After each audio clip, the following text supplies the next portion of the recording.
comment le monde a commencé et comment le monde vit sur les abeilles.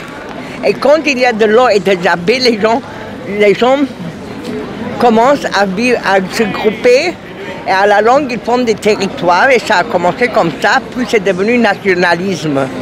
Et il y a eu les différentes sortes politiques durant la Première Guerre mondiale où on a fait le remapping du monde. Et vous savez, il y a eu beaucoup de petits États qui ont été établis après 1920.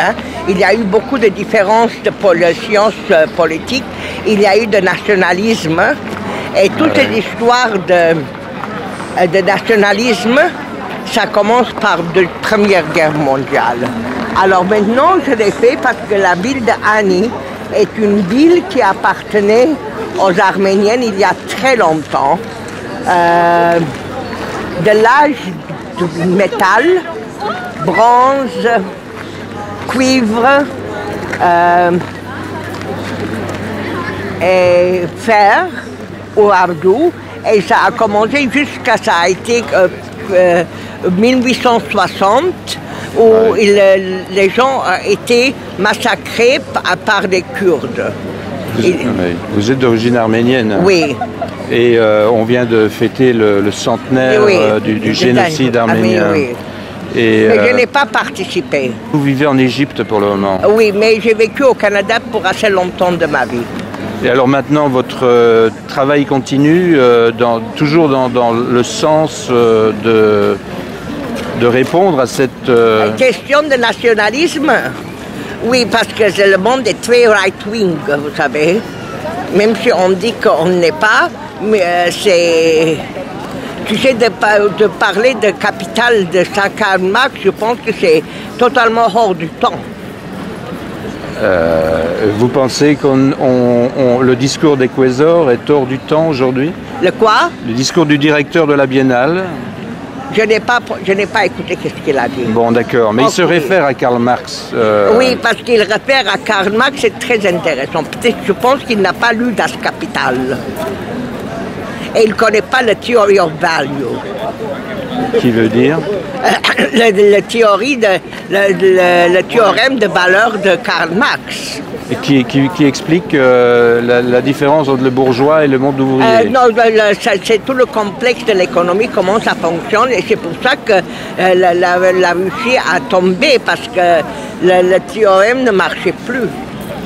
Et quelles sont les références aujourd'hui pour vous dans le monde?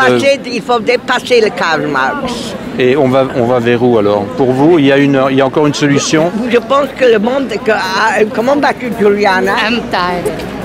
I've already done a lot this morning. Good morning. Good morning. Did you go to the Gardini? This is Gardini. Giardini? This is the pavilion of the general pavilion. I will go to see it. Is it nice? I saw just the half because I've been to the other pavilions and now I have to make a pausa. Et donc, la troisième voie, si la voie du capital, la voie du marxisme n'est plus... Vous connaissez le Karl Marx? Moi, j'ai travaillé 20 ans à l'usine, donc j'ai l'occasion... Dans une usine sidérurgique. Hein? J'ai été ouvrier pendant 20 ans, madame. Vraiment, quel genre? Comment? Mais oui, dans un laminoir. Dans un laminoir. Mais les ouvriers maintenant gagnent assez bien. Ils gagnent bien, oui, c'est vrai. Ils sont devenus bourgeois. Ce sont des petits bourgeois. Mais aujourd'hui, tout le monde se réfère à Karl Marx. Aujourd'hui, tout le monde se réfère à des valeurs qui sont des valeurs qui sont des valeurs qui s'inscrivent dans l'histoire de l'humanité. Mais quelle est la voie possible aujourd'hui? C'est ça la question que je vous posais. Je vous dis qu'il faut dépasser Karl Marx, il faut trouver une autre solution.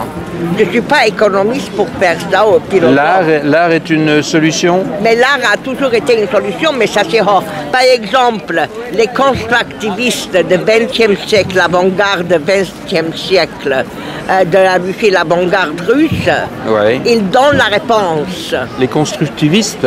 Oui, l'avant-garde, Russian avant-garde, l'avant-garde russe, vous le connaissez? Oui, bien sûr. Le Kostaki Collection.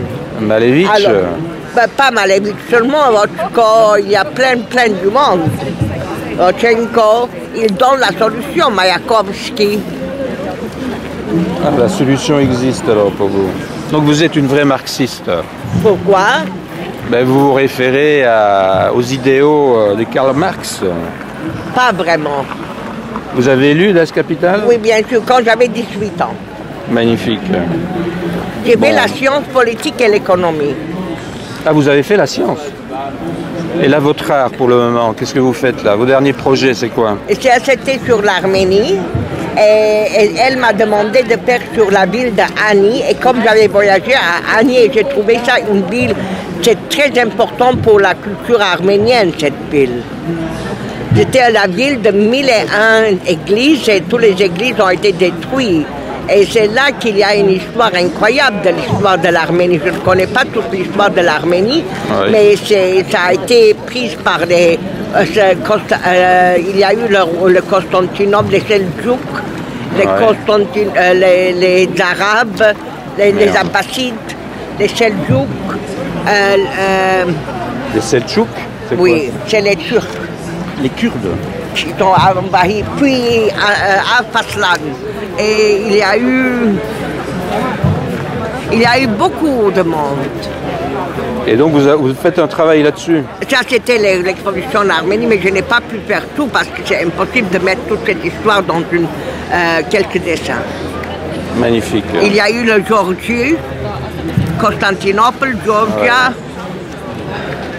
Puis ça a été sur les Russes. Les Russes ont fait le traité avec les Turcs et ils ont pris l'Arménie, la Kars et Ani, les Turcs, avec le traité de Constantinopolis.